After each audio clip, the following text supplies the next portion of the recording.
नमस्कार दोस्तों, कैसे हैं आप सब। उम्मीद करता हूं कि सब ठीक होंगे। फिल्म एक्सपोज इन हिंदी में आप सबका फिर से स्वागत है। आज मैं आपको एक हॉरर थ्रिलर फिल्म दिखाऊंगा। फिल्म का नाम दी एंड। ये फिल्म 2017 में रिलीज हुई है। कृपया चैनल को सब्सक्राइब करें और घंटी का बटन दबाएं। कहानी की शुरुआत में हमें दिखाया गया है। फिल्म की शुरुआत एक बिजनेसमैन क्लाउडियो वेरोना से होती है, जो अपने ऑफिस जाने वाला था। लेकिन वो परेशान था क्योंकि उसे लेने वाली कार लेट थी। इतना ही नहीं, वो ट्रैफिक जाम से भी भावुक हो गए। इसलिए उन्होंने अपने सहायक से अनुरोध किया कि वे पहले अपने ग्राहकों को नाश्ता दें। कुछ ही क्षणों के बाद क्लाउडियो अंततः कार्यालय पहुंचे और उन्होंने अपने नए सहायक सिल्विया से मुलाकात की। क्लाउडियो ने सिल्विया का आकर्षक चेहरा देखकर उसे अपनी टीम के सदस्य के रूप में बैठक में शामिल होने के लिए आमंत्रित किया। ये पता चला है कि क्लाउडियो एक अपस्केल प्लेबॉय है, जो इस तथ्य के बावजूद सुंदर महिलाओं को पसंद करता है कि उसकी पहले से ही एक पत्नी है।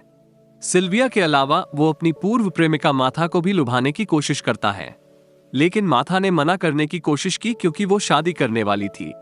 लेकिन ये सुनने के बाद क्लॉडियन जिद करती रही, माथा को अपने फिनिशर का इस्तेमाल करने के लिए मजबूर करती रही। क्लाउडियो ने आखिरकार हार मान ली और माथा को जाने दिया। कुछ ही समय बाद उसकी पत्नी लोरेना ने अचानक फोन किया और पूछा कि क्या क्लाउडियो ठीक है। क्लाउडियो ने कहा कि वो ठीक था, लेकिन जिज्ञासा से उसने पूछने की कोशिश की कि लोरेना को उसकी स्थिति के बारे में चिंतित करने के लिए वास्तव में क्या हुआ। लोरेना ने तब कहा कि उसने पूरे शहर में हो रहे दंगों के बारे में समाचार देखा था। बिना कुछ समझे लिफ्ट अचानक बंद हो गई। उसके बाद उन्होंने इमारत में तकनीकी कर्मचारियों से संपर्क करने और उन्हें वहां से निकालने की कोशिश की, क्योंकि उनके मुवक्किल के साथ जल्द ही बैठक होने वाली थी। काफी देर इंतजार करने के बाद भी टेक्नीशियन नहीं आए। चूंकि क्लाउडियो को जल्द ही बैठक में शामिल होना था, उसने फिर से तकनीशियन से संपर्क करने की कोशिश की। आश्चर्यजनक रूप से उसने तकनीशियनों की आवाजें सुनी जो डरे हुए थे क्योंकि उनका पीछा किसी ने किया था। फिर जब उसका धैर्य चुकने लगा तो क्लाउडियो ने लिफ्ट का दरवाजा जबरदस्ती खोलने की कोशिश की। हालांकि उसने अपनी पूरी ताकत लगा दी थी, फिर भी दरवाजा थोड़ा सा ही खुला क्योंकि कोई चीज दरवाजे को रोक रही थी। क्लाउडियो ने वहां से निकलने की कोशिश की, लेकिन वो असफल रहा क्योंकि उसका शरीर दरवाजे के छोटे से अंतराल से गुजरने के लिए बहुत बड़ा था। क्लाउडियो तब चिल्लाया, उम्मीद कर रहा था कि कोई उसे वहां से निकलने में मदद करने के लिए आएगा। हालांकि चीख पुकार सुनने वाला कोई नहीं था। थोड़ी देर बाद उसकी पत्नी ने फिर फोन किया और कहा कि कोई अजीब व्यक्ति है जो उसके घर के दरवाजे पर दस्तक दे रहा है। तब क्लाउडियो ने उसे तुरंत पुलिस को बुलाने के लिए कहा, लेकिन लोरेना ने कहा कि उसने ऐसा किया, लेकिन वो ऐसा करने में असमर्थ है क्योंकि कनेक्शन अचानक टूट गया था। अपनी पत्नी को खुद को उसके कमरे में बंद करने के लिए कहने के बाद क्लाउडियो ने अपने एक दोस्त से घर आने और लोरेना की देखभाल करने की कोशिश की, क्योंकि ऐसा लग रहा था कि वो मुश्किल में है।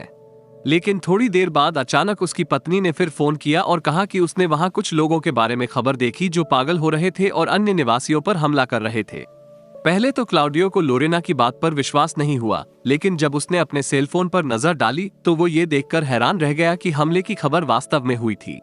इसके कुछ ही समय बाद क्लाउडियो ने माथा सहित कई लोगों को डर के मारे भागते देखा। माथा ने तब उसे तुरंत लिफ्ट का दरवाजा खोलने के लिए कहा। दुर्भाग्य से माथा को घसीटा गया, जिससे क्लाउडियो भ्रमित हो गया कि वास्तव में उन लोगों के साथ क्या हुआ जो उस अपराध को करने के इच्छुक हैं। उसकी इस असमंजस के बीच अचानक लाश में बदल चुके कई लोगों ने उस पर हमला करने की कोशिश की। हालांकि क्योंकि वे लिफ्ट में नहीं जा सके, लाश ने आखिरकार क्लाउडियो को वहीं छोड़ दिया। उस घटना के बाद क्लाउडियो को नहीं पता था कि अब क्या करना है, क्योंकि अगर वो वहां से निकलने की कोशिश करता तो संभावना थी कि लाश तुरंत उस पर हमला कर देती। लेकिन अगर वो वहीं रहता है तो वो भूखा मर जाएगा, क्योंकि उसके पास भोजन की कोई आपूर्ति नहीं है। फिर जब क्लाउडियो किसी से एक कॉल प्राप्त करने वाला था, जो कि उसकी सहायक सारा है, तो उसे खींच लिया गया और उसके पूर्व द्वारा लगभग खा लिया गया, जो उस समय एक ज़ोंबी में बदल गया था। सौभाग्य से वो भागने में सफल रहा। क्लाउडियो को अब अपने पूर्व में कोई दिलचस्पी नहीं थी, क्योंकि माथा का चेहरा अब डरावना ज़ोंबी चेहरे में बदल गया था। उसने माथा लाश को लोहे से भी मारा जो उसके चेहरे को कुचलने तक वहां थी। फिर उसने अपनी थीसिस रिपोर्ट से कुछ कागज फाड़े और लाश के खून को ढकने के लिए कागज का इस्तेमाल किया, ताकि जब वो उस पर पैर रखे तो वो फिसले नहीं। कुछ ही समय बाद उसने सिल्विया को देखा जो लाश से छिप रही थी। क्लाउडियो ने फिर उसे बुलाया और सिल्विया से लिफ्ट का दरवाजा खोलने में मदद करने को कहा, लेकिन दुर्भाग्य से उनके प्रयास विफल रहे, क्योंकि कहीं से भी कुछ ज़ॉम्बीज दिखाई दिए और सिल्विया पर हमला कर दिया। फिर जो घटना पहले सिल्विया के साथ घटी थी, उसके कुछ दोस्तों के साथ फिर से हुई, जिसमें सारा भी शामिल थी। वहां से क्लाउडियो ने अब इस बात की परवाह नहीं की कि उसके सहित अन्य लोगों के साथ क्या हुआ। इतना ही नहीं, उसकी पीड़ा तब और भी बढ़ गई जब उसे अपनी पत्नी का फोन आया, जिसने उसे सूचित किया कि लाश उनके घर में घुसने में कामयाब हो गई है, जब तक कि क्लॉडियो अब लोरेना से संपर्क नहीं कर सकता। पुलिस ने तब क्लाउडियो को बाहर निकालने में मदद करने की कोशिश की, लेकिन क्योंकि वे दोनों लिफ्ट का दरवाजा खोलने में असमर्थ थे, पुलिस ने इमारत की छत पर जनरेटर चालू करके लिफ्ट में सिस्टम को रीसेट करने की योजना बनाई। जाने से पहले उसने क्लाउडियो को अपनी रक्षा के लिए एक हथियार और एक वॉकी टॉकी दिया था ताकि वे दोनों संवाद कर सकें। क्लाउडियो ने धीरे धीरे पुलिस मार्सेलो को रास्ता दिखाना शुरू किया, जिन्हें पता नहीं था कि जनरेटर कहां स्थित है। अपने रास्ते में मार्सेलो ने अचानक कहा कि वो ऊपर नहीं जा सकता क्योंकि 9वीं मंजिल पर बहुत भारी फर्नीचर सीढ़ियों को अवरुद्ध कर रहा था। फिर मार्सेलो ने क्लाउडियो को दूसरा रास्ता खोजने के लिए कहा। एक पल के लिए सोचने के बाद क्लाउडियो को आखिरकार याद आया कि 9वीं मंजिल पर उसके एक दोस्त का कमरा था, जिसके बाहर मरम्मत के उपकरण थे। इन उपकरणों का उपयोग मार्सेलो द्वारा शीर्ष मंजिल पर जाने के लिए किया जा सकता है। बिना किसी देरी के मार्सेलो तुरंत वहां गए। जब उसने अपने हथियार से इमारत के शीशे को तोड़ने का प्रयास किया तो टूटे हुए कांच की आवाज ने लाश को आकर्षित किया। उस ज़ॉम्बीज से लड़ने में मार्सेलो अभिभूत हो गए।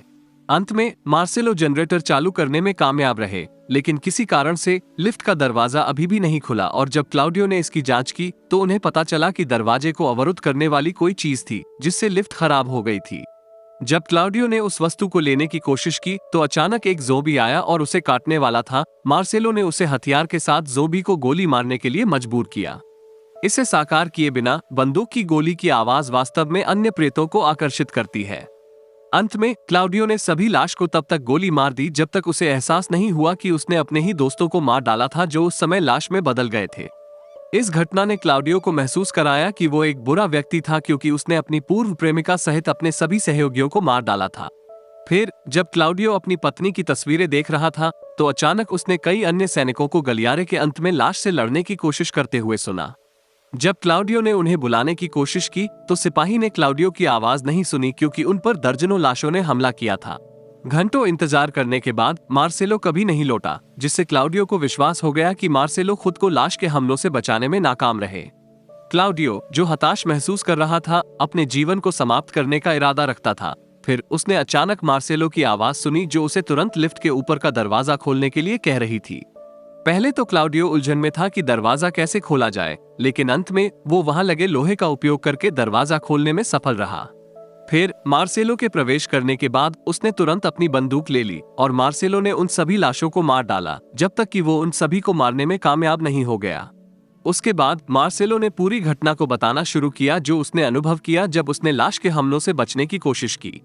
पहले तो मार्सेलो को परेशानी हुई क्योंकि लाश ने पूरी इमारत पर कब्जा कर लिया था, लेकिन कई लाशों को हराने के बाद वो आखिरकार दालान में प्रवेश करके भागने में सफल रहे, भले ही लाश में से एक उनके पैर को काटने में कामयाब रही। जिज्ञासा से बाहर क्लाउडियो ने मार्सेलो से पूछने की कोशिश की कि किस वजह से इंसान लाश में बदल गए। मार्सेलो ने तब कहा था कि यह सब तब शुरू हुआ जब स्वास्थ्य विशेषज्ञों ने जंगली जानवरों से उत्पन्न होने वाले एक खतरनाक वायरस के विकास की खोज की। वायरस अंततः फैलता है जिससे हर कोई लाश की तरह अजीब तरह से काम करना शुरू कर देता है। इसे जाने बिना ज़ॉम्बीज ने कुछ ही दिनों में पूरे शहर को स्थिर कर दिया। ज़ॉम्बी बनने से पहले उसने आखिरकार अपनी पत्नी कियारा के बारे में बताना शुरू किया। क्लाउडियो ने सोचा था कि कियारा लाश के हमले से मर गई थी, लेकिन मार्सेलो ने कहा कि उसकी पत्नी ठीक थी क्योंकि उसे आश्रय में ले जाया गया था, या आमतौर पर एक बंकर के रूप में संदर्भित किया गया था जिसे सैनिकों द्वारा लोगों को निकालने के लिए बनाया गया था। ज़ॉम्बी वायरस से संक्रमित नहीं किया गया। एक क्षण बाद मार्सेलो ने संकेत दिखाना शुरू किया कि वो जल्द ही एक ज़ॉम्बी में बदल जाएगा। उसने क्लाउडियो से उसे तुरंत गोली मारने के लिए भी कहा क्योंकि वो लाश में से एक नहीं बनना चाहता था, लेकिन डर के मारे क्लाउडियो ने मार्सेलो के आदेशों को मानने से इनकार कर दिया। मार्सेलो को उसे मारने के लिए मजबूर किया, जिससे उसे पता चला कि एक ज़ॉम्बी द्वारा काटे जाने पर कितना दर्द होता है। इसके तुरंत बाद मार्सेलो ने आखिरकार एक ज़ॉम्बी में बदलना शुरू कर दिया और क्लाउडियो पर तब तक हमला करने का प्रयास किया जब तक कि उसने गलती से खुद को पैर में गोली नहीं मार ली। अंत में क्लाउडियो को मार्सेलो को खत्म करने के लिए हथियार का उपयोग करने के लिए मजबूर होना पड़ा, जिससे बंदूक की आवाज सुनकर वहां मौजूद लाश आ गई। उस घबराहट के क्षण में क्लाउडियो ने बंदूक से लाश को मारना शुरू कर दिया जब तक कि वो गलती से फिसलकर बाहर नहीं निकल गया जब उसका सिर लिफ्ट की दीवार से टकरा गया। फिर जब वो उठा तो लाश पहले ही जा चुकी थी और जब क्लाउडियो ने अपना सेल फोन चेक किया तो उसने देखा कि एक अज्ञात नंबर से कई कॉल आ रही थी। फिर उसने नंबर पर कॉल करने की कोशिश की और यह उसकी पत्नी निकली, जिसने कहा कि उसे इस समय सैनिकों द्वारा बचाया गया था। यह महसूस करने के बाद कि उसकी पत्नी अभी भी जीवित है, क्लाउडियो जीवन के लिए अपने उद्देश्य को पुनः प्राप्त करना शुरू कर देता है और जैसे ही वो लिफ्ट के दरवाजों को अवरुद्ध करने वाली वस्तु को उठाने की कोशिश करता है, वो अंत में इसे लेने में कामयाब रहे। आगे की हलचल के बिना क्लाउडियो ने तुरंत लिफ्ट का दरवाजा खोला और जाने के लिए तैयार हो गया। लेकिन जाने से पहले उसने एक घड़ी उठाई जो फर्श पर पड़ी थी, क्योंकि यह एक ब्रांडेड घड़ी लग रही थी जो महंगी थी। जब वो इमारत छोड़ने वाला था तो वो उसकी ओर रेंगते हुए एक लाश से मिला, जिसने उसे कुचलने तक उसके सिर पर कदम रखने के लिए मजबूर किया। उसने ऐसा इसलिए किया क्योंकि वो लाश से थक गया था जिसने इतने सारे लोगों को मार डाला था। क्लाउडियो तब शहर के चारों ओर घूमता था, लेकिन ऐसा लगता था कि कोई भी ज़ोंबी हमले से नहीं बचा था। वो तब तक चलता रहा जब तक कि अंत में वो उन लाशों में से एक से नहीं मिला जिसने उस पर हमला करने की कोशिश की थी। अचानक किसी ने लाश को गोली मार दी और यह पता चला कि वे सैनिक थे जो चारों ओर देख रहे थे। क्लाउडियो ने भी अपना हाथ हिलाने की कोशिश की। फिर सैनिकों ने अपनी टीम को आदेश दिया कि वो तुरंत क्लाउडियो को बचा ले, ये जानते हुए कि वो ज़ोंबी वायरस से संक्रमित नहीं था। फिल्म के अंत में हमें शहर की स्थिति दिखाई जाती है जो ज़ोंबी वायरस के प्रकोप के कारण बहुत अराजक हो गई है। और यहीं पर इस फिल्म की कहानी समाप्त होती है। ऐसी ही फिल्मों की एक्सप्लेनेशन देखने के लिए इस चैनल को सब्सक्राइब करें और घंटी का बटन दबाना ना भूलें। तो मिलते हैं अगली फिल्म की कहानी में, तब तक के लिए अपना ख्याल रखना।